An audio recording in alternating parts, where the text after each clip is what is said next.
guys, Bobby. I'm here with F3S Performance, and today I wanted to touch on a bit of what Mark had gone over in one of our blogs about glute knee activation and knee stability. And one of the things we talked about was a bit about the Q angles from the hip to the knee to the foot, and how that angle, when you kind of get that poor Q angle, get the knee to come in, you cause that valgus stress, which is causing knee pain, is also putting you at a mechanical disadvantage and a higher likelihood of ACL tears.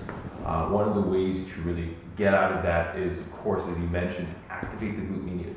But I think we never got into a little bit of the exercises. So here's 3 exercises for you guys to kind of implement on a regular basis and get that glute med to get working, all right?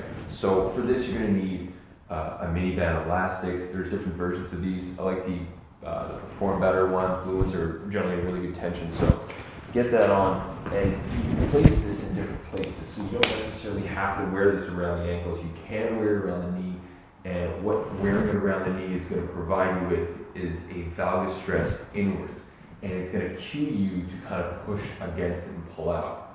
All right. When you're doing these, the first exercise is going to be a crab walk, which is essentially just shuffling from one side and back to the other side. And what you're going to do is your feet are going to be just outside shoulder width when you step out, and then come back into shoulder width. So you're going to make a very small shift, no more than 6 inches. You don't want to bring the feet back in, which is going to cause that tension to be released from the elastic, which is not what we want. When you are in this position, the cue for this is to really drive the knees out. You don't want them clearing outside the edges of your foot, but you want them coming out to be in line with the foot so they're not falling inwards, which is where we don't want them to be.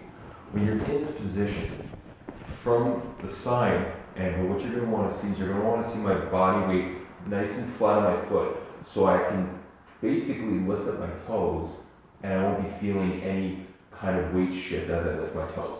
But I should be able to freely lift my toes so I know what the weight is between the ball of my foot and my heel. And in that position, you're going to be able to get the glutes to activate. So what's going to happen is you're going to want to feel this glute med activate, which is right back here. If you feel it in the front, it might mean that you're either shifting forward or your knees are tucking in. So a shift forward or knees tuck in is going to cause the TFL, which is a muscle that is further forward on the front here, to overactivate and do the work.